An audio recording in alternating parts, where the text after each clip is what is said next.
na mapaabot ang espirituhanong panalangin nga ginahanglan sa tagsa-tagsa. E nagampo ko Ginoo Lord, nga wala untay niya din ni mamiya nga gibatig kahuang, kakuwang, ug kagutom diya nimo. Ginoo nagampo ako nga makatagbo yun. Iglabaw sa tanan sa mga wala pa maluwas yun, pinaagi sa mga anak nas Ginoong Jesucristo. Oh, bala ang Espiritu maluoy ka. Kampo mi nga gawas nun kang muliho. Gawas nun kang ministeryo. Gawas nun kang magtagbo matag kinabuhi. Nga masinati yun ang imong gahom sa matag usa-uban. Again, akong gisalig kanimo akong pagkinabuhi, Lord. Kampo kung ang tanang lugwat ng akong baba, O Lord, na dili gikan diya nimo mapadpad sa kahanginan, O God. Ang gikan diya nimo imog yung itanom sa matag kasing-kasing, O Lord. Mutubo, gubunga, alang sa inyong kailihan, O God. Bless our time, O God, and be glorified sa kinatibuk-an ng selebrasyon, sa kinatibuk-an na tigong, sa kinatibuk-an bisan ni mga rasa na pagtuon na mo sinungkulong. Sa may kadaugan ng kalampusan, among gitugyan kanimong tanan ulo. Muna mong pag-ampo ulo sa ngalan ng Ginoong Hesus. Amen. Amen. Nahan kong mag-share na to sa kastorya about the empty chair. Nesa kastorya, ganahan ko maminota ni aron makuha na to ang point sa story. Here's a story, my son. Every Christmas, an elderly man would prepare an extra chair at the table. His family thought it was just a tradition. One Christmas, his granddaughter finally asked, "Lolo, why do you always leave one chair empty every Christmas?" He smiled gently and said, "Because Christmas reminds me that we always have room for Christ. Many people celebrate with food and gifts, but forget the one who came to save us." The next Christmas, when the elderly man had passed away, the family still placed the empty chair, not out of habit, but as a reminder that Christmas is about making room for Jesus. Now here's my question. What makes Christmas special? Bonus? Pagsugod yung December, bisag wala po December, kada adlaw yung makadungog o tukar diya sa atbang, ibigay mo na ang Christmas bonus. What makes Christmas special? Gifts? Events? Lots of foods? Noche Buena? No, it is Christ that makes Christmas special. No Christ, no true Christmas. No Christ. Christmas is just another nonsense celebration. Ang pinaka-importante ng Pasko, Megson, si Kristo. And by the way, ang pinaka-uyok sa Pasko, dili lang ang natao si Ginoong Jesucristo. Here's the thing, the pinnacle of Christmas, ang iyang kamatayon. Kawang lang kung natao ras Ginoong Jesucristo niya, wala siya mamatay.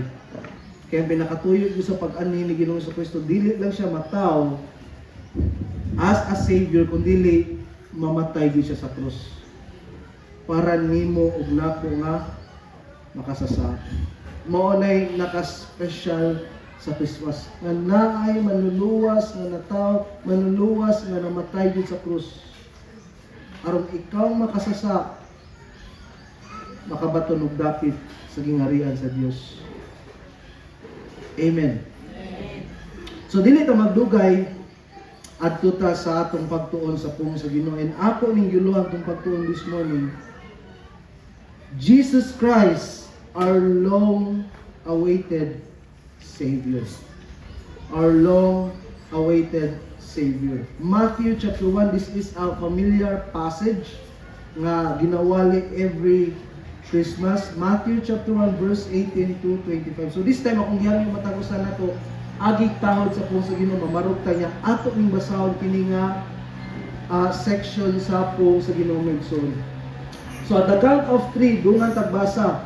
1, 2, 3. Mao kini ang kaagi sa pagkatao ni Jesucristo, ang iyang inahan nga si Maria niadtong panahon nga gitakda nga maminyo kang Jose. Apan sa wala pa sila magtipon, nakamatikod si Maria nga nagsabak siya pinaagi sa gahom sa Espiritu Santo. Si Jose nga iyang pamanunon tao nga matarong, ug dili buot nga pakaulawan niya si Maria tubangan sa mga tao. Busa nagplano siya sa pagpakigbulag kaniya sa hilom. Samtang nagunahuna siya niini, mipakita kaniya ang usa ka anghel sa Ginoo pinaagi sa dambog mingon, Jose, kaliwat ni David. Ayaw kahadlok sa pagpangasawa kang Maria kay siya nagsabak pinaagi sa gahom sa Espiritu Santo. Manganak siya batang lalaki ug nganli siya Jesus kay luwason niya ang iyang katawan gikan sa ilang kasalanan. O kining tanan nahitabo aron matuman ang gingon sa Ginoo pinaagi sa propeta. Ang usa ka putli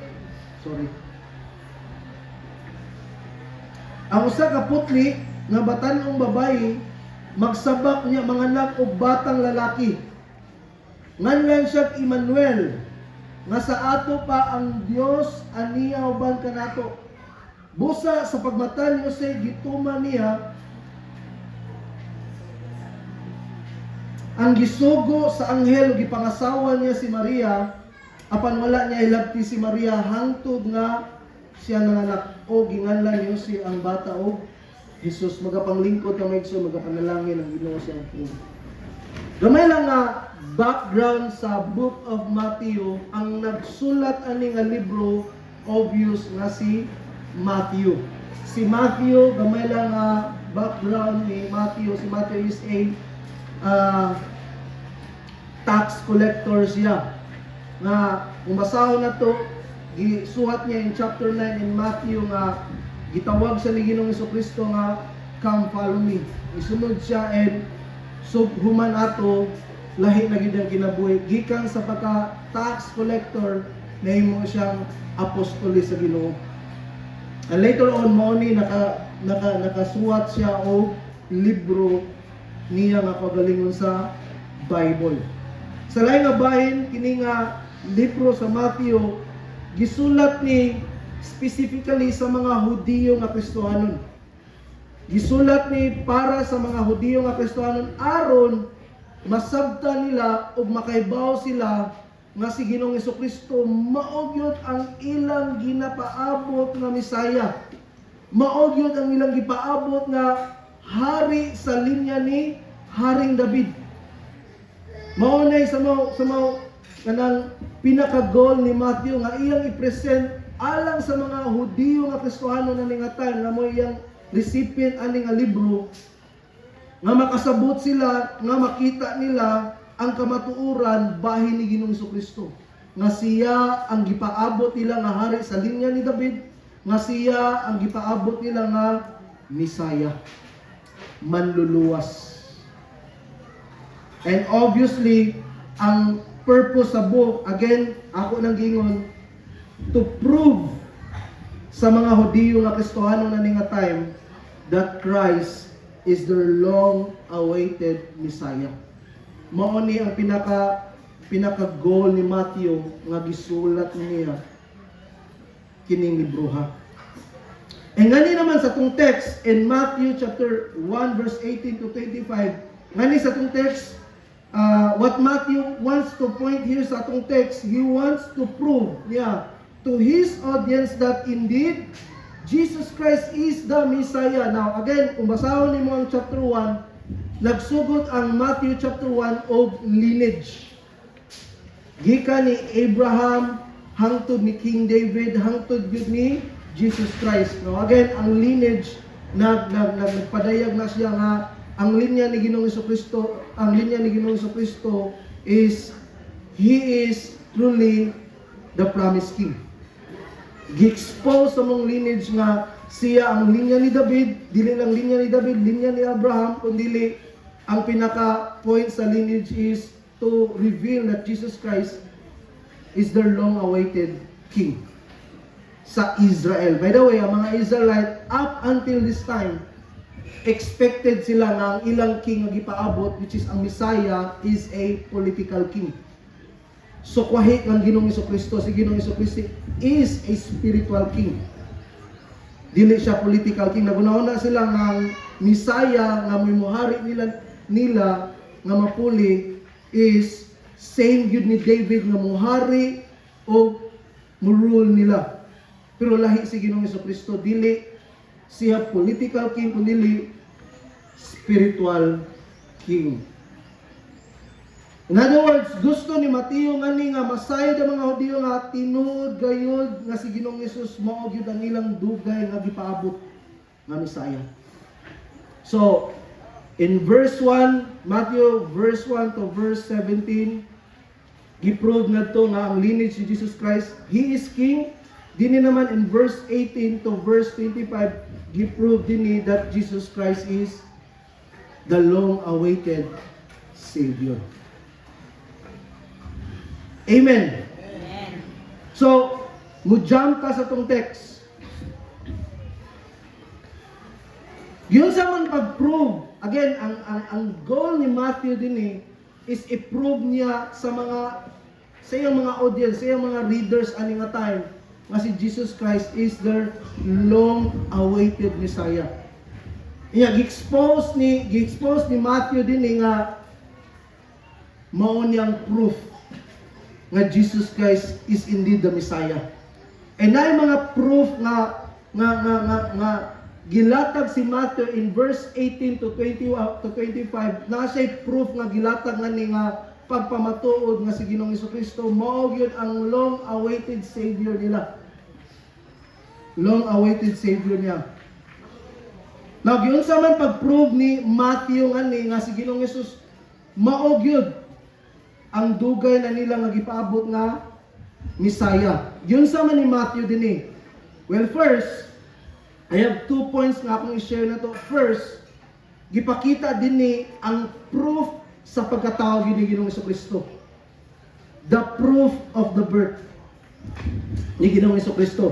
Verse 18 and to verse 24 of 25. Gipakita din ni Mateo nga mao niyang nahitabo gyud o mao niyang proof kini nga event nga indeed si Ginoong Jesucristo mao gyud ang long-awaited Savior ninyo. So atong basahon pabalik. Verse 18, mao kini ang kaagi sa pagkatao ni Jesucristo, ang iyang inahan nga si Maria niadtong panahon nagitakda nga maminyo kang Jose. Apan sa wala pa sila magtipon, nakamatikod si Maria nga nagsabak siya pinagi sa gahom sa Espiritu Santo. Si Jose nga iyang pamanunon tao nga matarong dili buot nga pakaulawan niya si Maria at ubangan sa mga tao busa, nagplano siya sa pagpakigbulag kaniya sa hilom. Samtang nagunaw na siya nini, mibakita kaniya ang usa ka anghel sa Ginoo pinagi sa damgo mingon, Jose, kaliwat ni David. Ayaw kahadlok sa pagpangasawa kang Maria kay siya magsabak pinagi sa gahom sa Espiritu Santo. Manganak siya batang lalaki og nganli siya Jesus kay luwason niya ang iyang katawan gikan sa ilang kasalanan. Verse 24 to verse 25, jump ta. Busa sa pagmata ni Jose gikan siyang pagkatuog. Busa pagmata ni Jose gituman niyang gisugo sa anghel. O gipangasawa niya si Maria apan wala niya hilabti sa Maria hangtod na siya manganak. Unya ginganlan ni Jose ang bata og Jesus. So nga ni gilatag ni Matthew ang unang pagpamatuod niya sa pagkatao ni Ginoong Hesus. E nga ni mao niyang summary event sa pagkatao ni Ginoong Hesus. Nganong gitawag nila kog summary event or summary events tungod kay di man kayo detalyado ang pagkasaysay ni Matthew nga ni compare sa account ni Lucas. Nga mabasa gyud nato ang kinatibuk-an nga event sa pagkatao ni Ginoong Jesucristo gikan sa pagbisita sa anghel ngadto kang Maria, di ba? Chapter 1 verse 26 to 38, gibisita si Maria sa anghel, Angel Gabriel, gipaybaw nga mabdus ka. Mao na ito mabasa sa Luke. Hangtod sa panahon sa census nga gikan sa Nazareth, gikan sila sa Nazareth, naabot sila sa Bethlehem. Gilatag ngadto ni Lucas kini nga detail. Hangtod sa mga magbalantay o karnero nga nakakita sa panahon sa mga anghel, Lucas kapitulo 2 bersikulo 8-20. Hangtod sa nakita na gyud ang pagkatao ni Ginoong Hesus didto gyud sa pasungan. Dito sa pasungan. Uban sa mga magbalantay karnero. So again, ang atong text is a summary events. Mura gi-sum up na ni Matthew niya yung gipakita nga ni, hey, mao niyang proof. Nataw si Ginoong Jesucristo, nataw ang inyong manluluwas. Comparing sa Luke chapter 1 ug chapter 2, gidetalye gyud nadto giunsa pagpakatao ni Ginoong Jesucristo. So lahi ang account pud nganni kang Matthew kay gipakita po nganni ang laing sirkumstansiya nga giatubang sa magtiayong Jose o Maria nining panahon na sa pagbabdos ni kang Ginoong Hesus. So nga ni verse 18 to verse 19. Verse 18 to verse 19, mabasa na to or makita na to ngadto, gipakita ni Mateo ngadto nga ang problema. Sa pagkahimugso na sa pagpanamkong kang Ginoong Jesucristo, gipakita ngadto ang problema. Nga din yatubang sa magtiayong Maria o Jose nga din nining panahon na si Maria nagsabak na. Og nahimo ni nga problema ni Jose kay nining panahon na si Jose ug Maria wala man sila mag-ipon. Bisan og official na sila nga mag-asawa. Sa unang panahon ang kultura sa mga Hudiyo kay once nga mabuya, kasabot ag buya, babae lalaki gibuya. Once nga ang babae lalaki ibuya sa mga Hudiyo, equivalent na sila nga minyo gyud officially. Inguna na ilang kultura nga to. Bisan og wala pay wedding ceremony of ingon man panahon nga mabuya na ang babae lalaki, mo go through ni sila into 6 months to 1 year nga gitawag og moments of testing. Buwagon sila.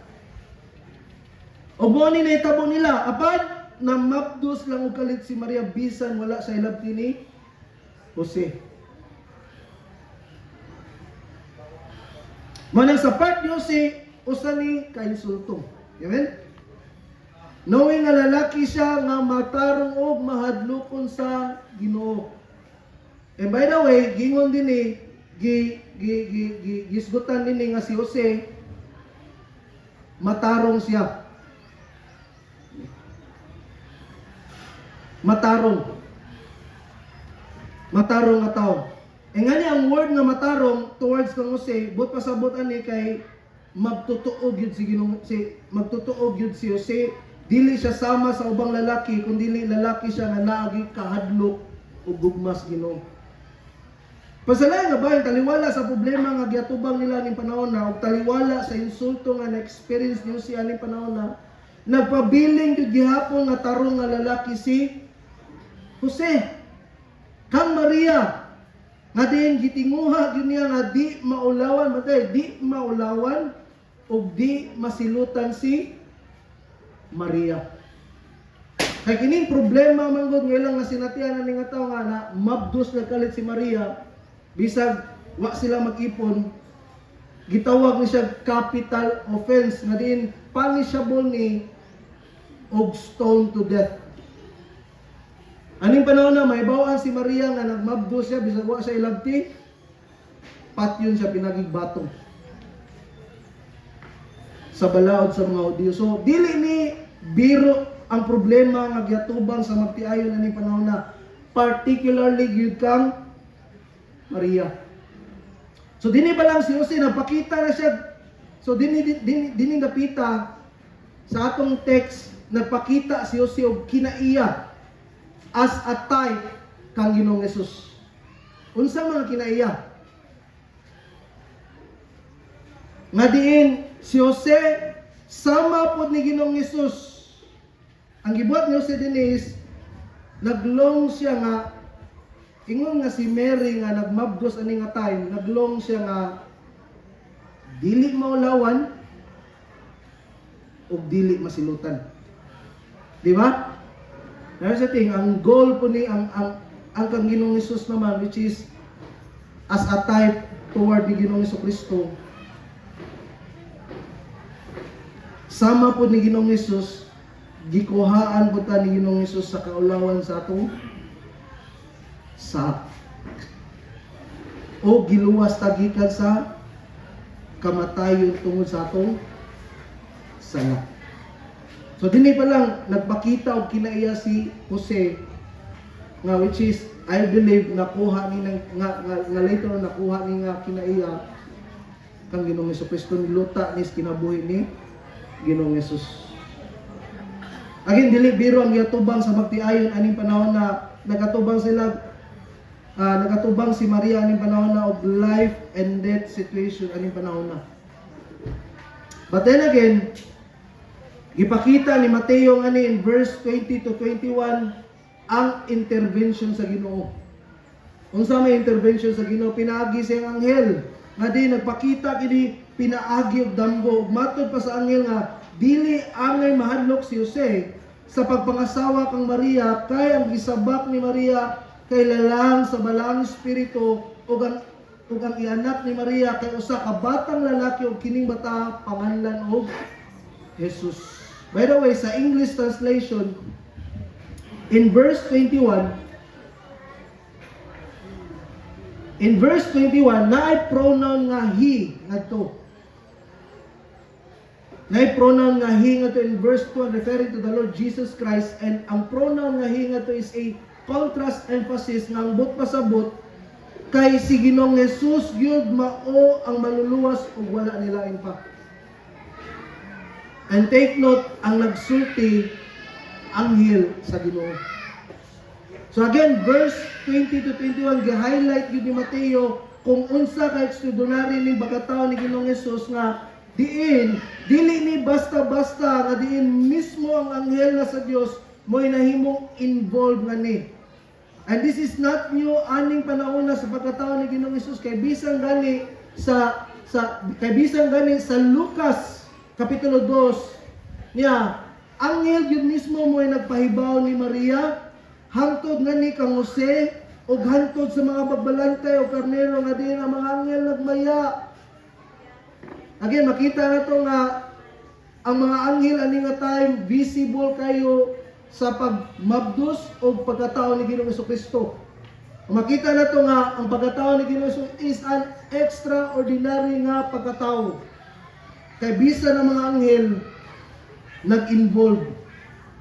And this tells us na kining bataa nga natao, padung matao is no ordinary nga baby kundi mao gyud ni ang long-awaited nga Misaya sa mga Hudiyo. O dili lang sa mga Hudiyo kundi sa tanan. Nga diin mao ni ang gipaabot sa tanan nga manluluwas sa tanang makasasa. Now, here's the thing. Dili lang mga anghel nga ang ni-involve aning panahon sa pagkatao ni Ginoong Hesus.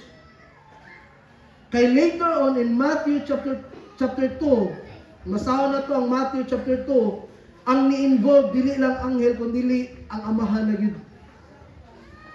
Siya may naghatag og direksyon ni Maria ug ni Jose sa ilang lakang nga pagabuhaton sa pagprotektar kang Ginoong Hesus. And klaro ni nga nagpahibaw ka nato nga si Ginoong Hesus mao gyud ang gipaabot nga Misaya sa tanan og wala na ilain pa. So padayon ta in verse 24 to 25.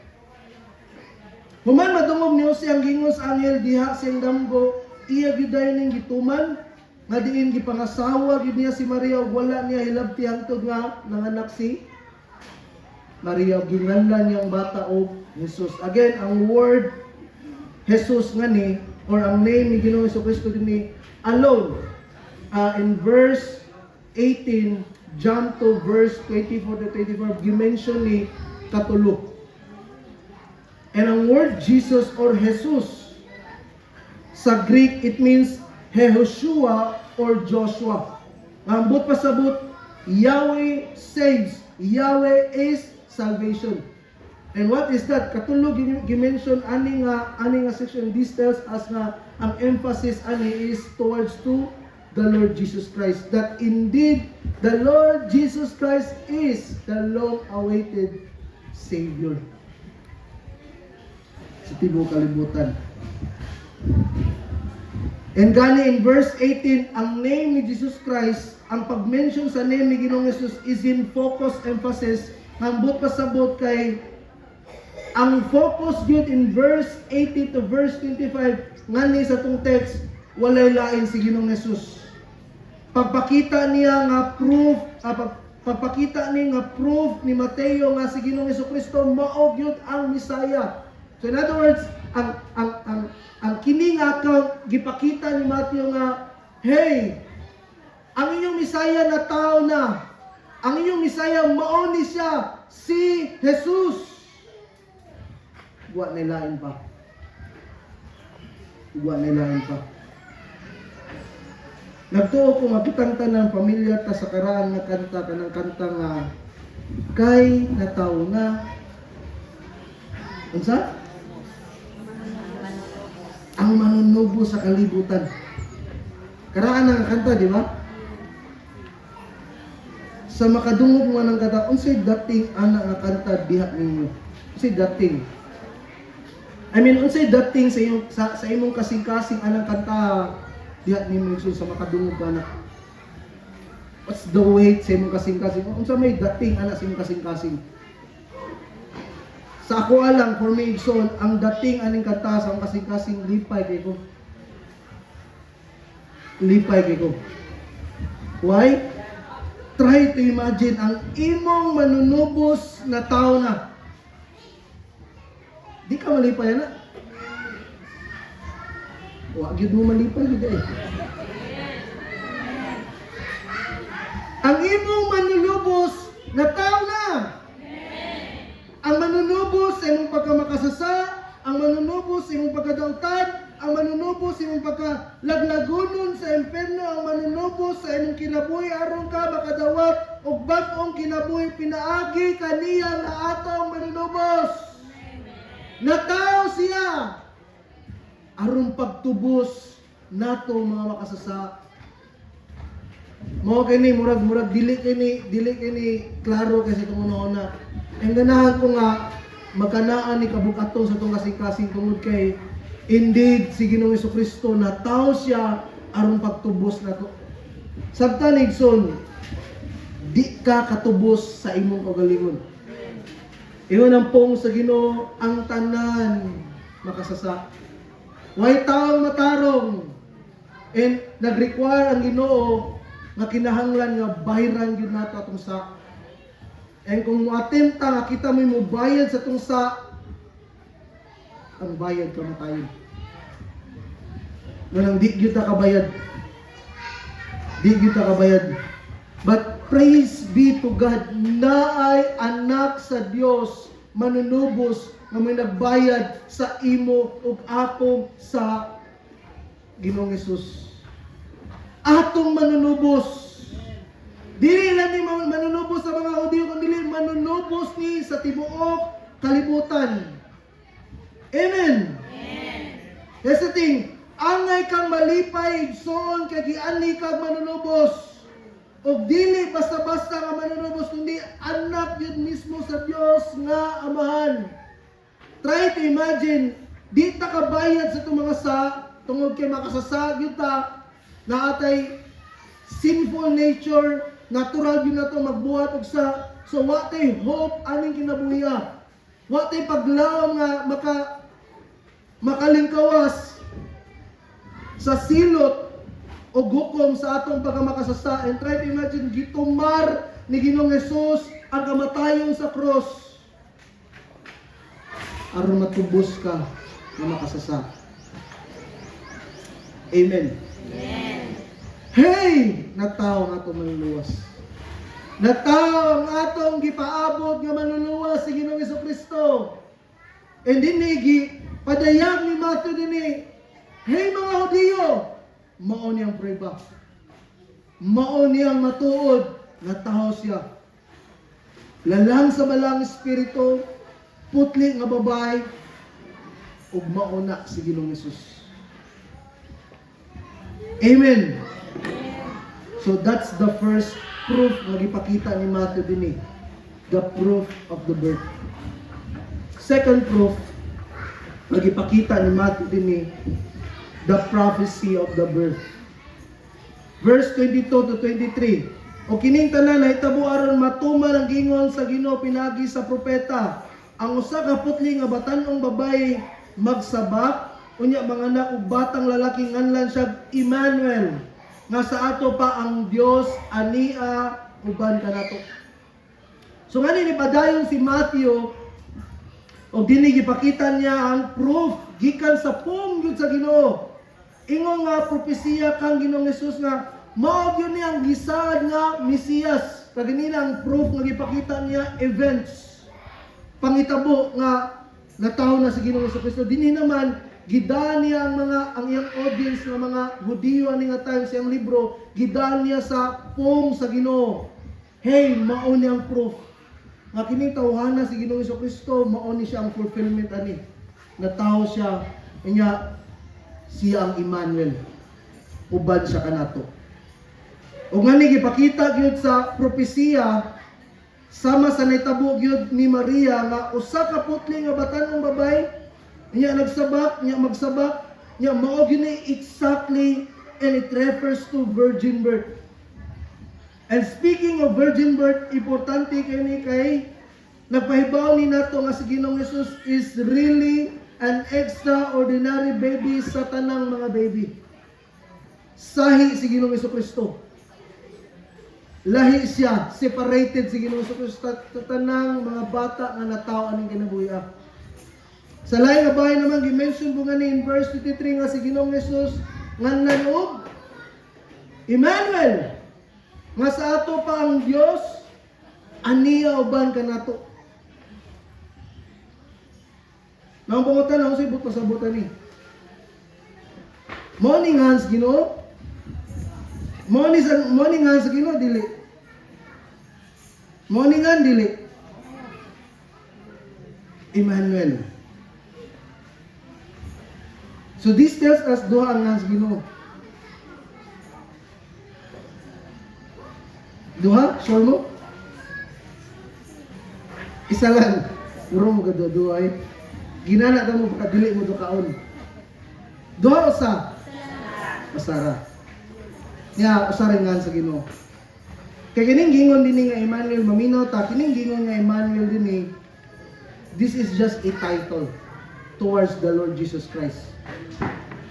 Title nga, si Jesus Christ, Dios! Here's the thing, Dios! Here's the thing, nag-uban na to. Dios nga ninaog sa kalibutan, nagpakatao, nakikuban na to. Here's the thing, gikan pagyud kani adto Genesis hangtod sa tibuok Old Testament, gitinguha na gyud sa Ginoo nga makig-uban siya sa mga tao. O giplano gyud sa Ginoo o gifulfill gyud sa Ginoo in the person of the Lord Jesus Christ. Na siya ang Emmanuel, siya nakig-uban kanato, uban siya nato. This name, this title Emmanuel is not the name but is not a name but a title only. Ambot pasabot si Ginoong Hesus, Dios siya nga nakig-uban kanato. Amen.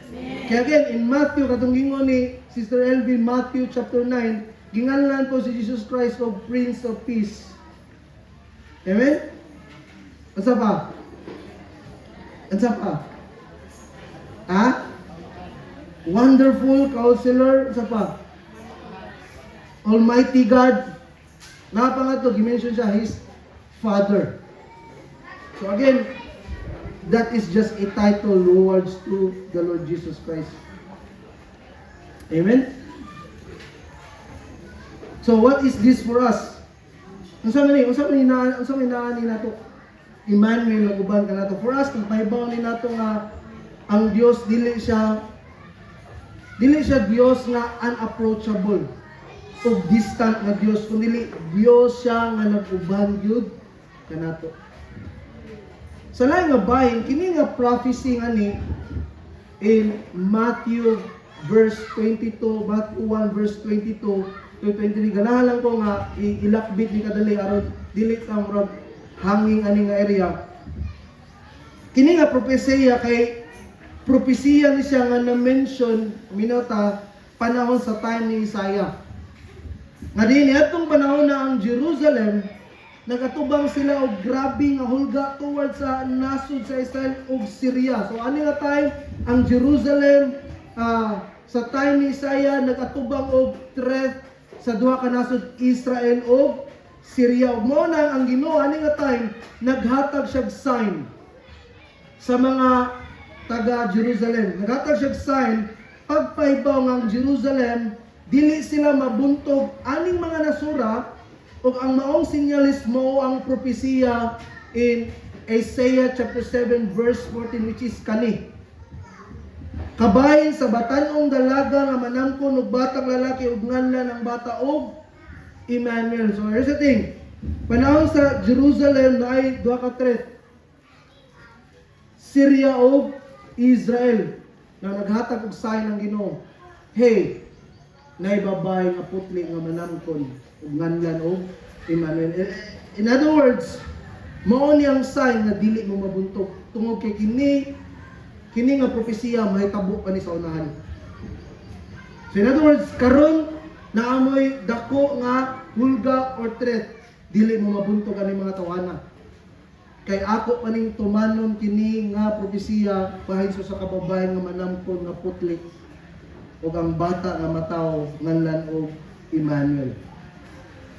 Now in connection ngani sa Matthew chapter 1 verse 22-23, kini nga propesiya nagpabatuod ni nga ang Ginoo mutuman gyud siyang saad nga di gyud sila mabuntog ug gani ang duha ka nasod nga naghulga nila sa Jerusalem nahimo gyud nga nasod nga biniyaan. In other words, na destroy gyud.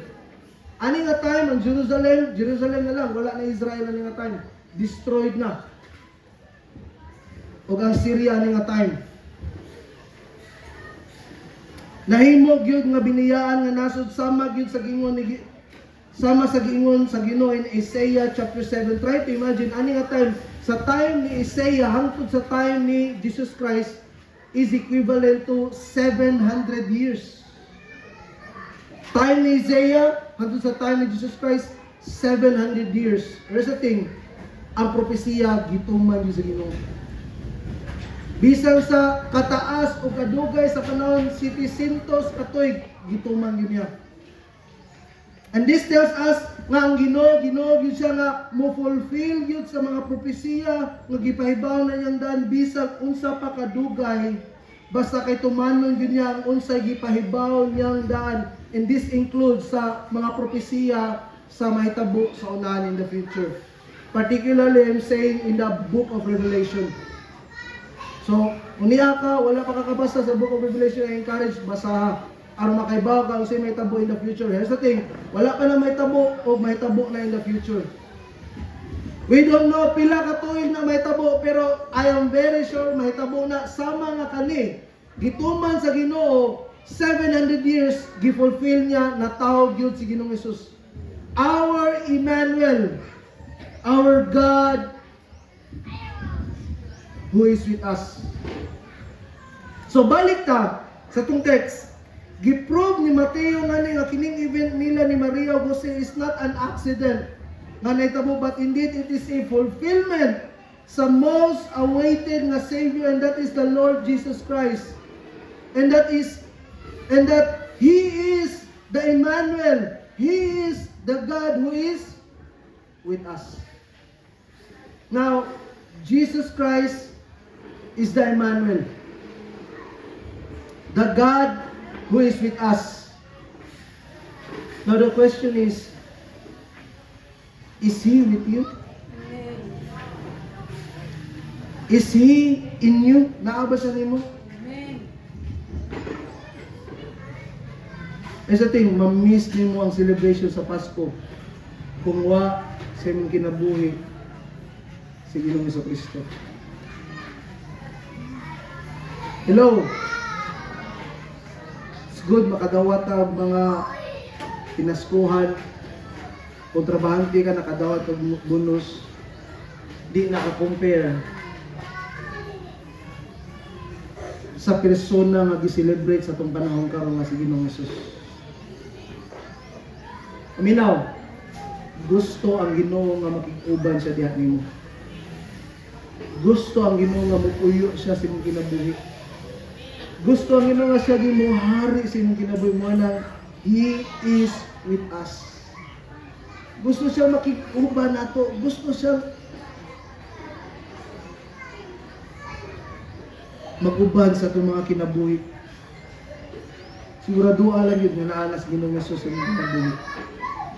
Sigurado alam yun nga imo nang gidawat sa imong kinabuhi ang Ginoong Hesus. Kay kung gwapa, He is not your Emmanuel. Amen? Kung wa pa si Ginoong Hesus sa imong kinabuhi, He is not your Emmanuel. Who is God? He is with us. Kung imo nang gidawat sa Ginoong Hesus, indeed, na-fulfill ni nga kamatuoran sa imong kinabuhi that He is with you sa imong kinabuhi. That He is with us. Now, Jesus Christ is indeed the long-awaited Savior because of the proof of the birth, papamatuod sa birth. Ikaduha, because of the prophecy of the birth. So no doubt, Jesus Christ is the Emmanuel. Jesus Christ is the God who is with us. Amen. In close, Ganaan ko mag-share na to story about the forgotten gift. Ari ko mo en Megson. Uminaw ta, ari ko mo en. A family had a beautiful wrapped gifts under their tree. On Christmas Day, they opened everything. Clothes, toys, gadgets, food.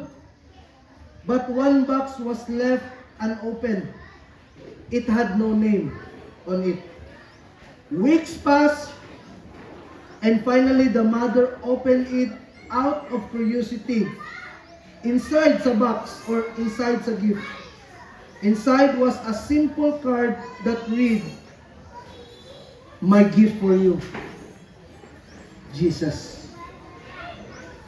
They realized they had forgotten the most important gift during the entire celebration. And that year, they made a commitment to put Christ at the center of every Christmas that followed. Here's the thing. The celebration of Christmas would be nothing kung wa si Ginoong Jesucristo sa ginabuhi. Hello! Sigurado agad ng Ginoo na sa ginabuhi. Sigurado agad that Jesus Christ, the Emmanuel, He is in you. Naa na sa kinabuhi. Nakikuban na siya. Ya kanino. Kaya mo ni pinaka-importante sa kinabuhi sa tao. Amen. Wala kung niya ka, nag-agda ko nimo, kung niya ka, wak pag yun si Ginoong Jesucristo, diyan nimo nag-agda ko nimo nga, doon ni Ginoong Jesus. Gusto siya makikuban diyan nimo. Gusto siya nga muhari sa imong kinabuhi soon. Kung niya ka niya, di pag yun ka sure, na naas Ginoong Jesucristo sa imong kinabuhi, nag-agda ko nimo, sigurado doon sa Ginoo. Doon ni Ginoong Jesus. Tawata siya, He is your Emmanuel, He is your Savior. He is the God who is with us. Amen. Magampo kami. So, Lord, dagang kayo salamat, Ginoo God, sa mga butang nga imong gipaabot na mo, sa kamaturan nga imong gianpak na mo, God, that indeed our long-awaited Savior is here, O God, our Emmanuel, our God who is with us, the Lord Jesus Christ, O God. Nagampo gyud ko, Ginoo Lord, sa mga niya nga wa pagyud si Ginoo Kristo silang kinabuhi. Maangkon ug madawat unta nila sa ilang mga kinabuhi ang Ginoong Hesus. Lord, ang gikinahanglan sa kinabuhi sa tao, ang ginahanglan sa tao niining panahon sa Pasko, Lord, dili ang bisan unsa nga madawat o dili ang Ginoong Hesus gyud, the Emmanuel, O God, the God who can lead in our lives, O God, who can rule in our lives, O Lord.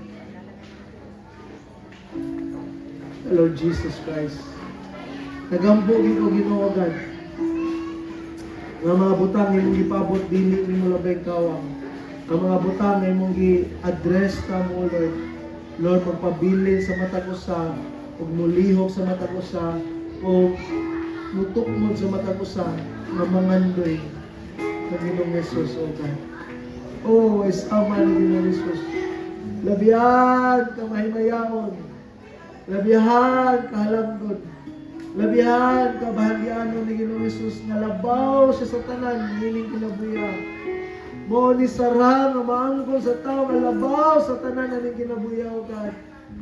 Kawang ang Pasko, Ginoo Lord, kuwa ang Ginoong Hesus sa matag kinabuhi aning kinabuya. Salamat for one very special day ni abot si Ginoong Hesus.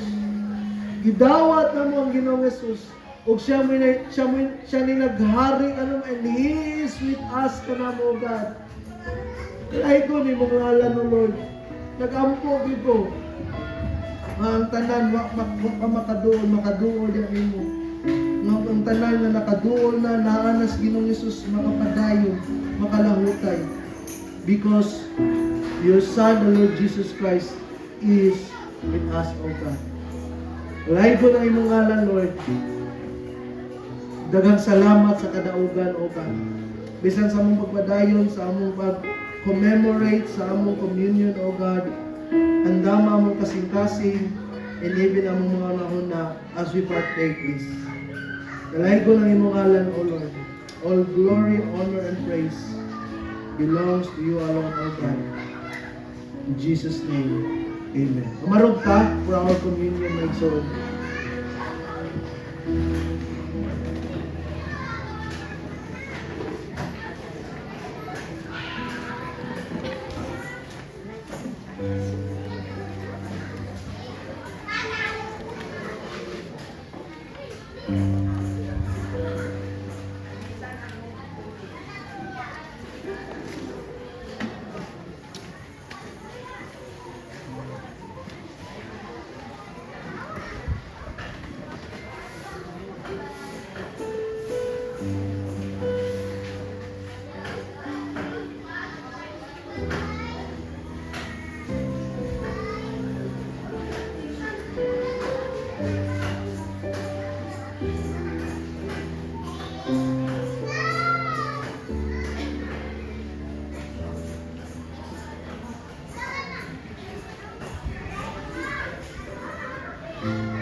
Ito nato ni mga igsoon sa kawit.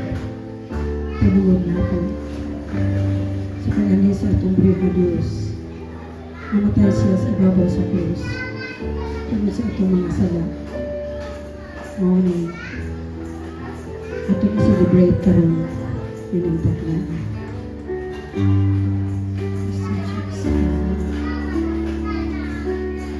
As we drink this cup, we worship you. As we eat this bread, we honor you. And we offer you our life.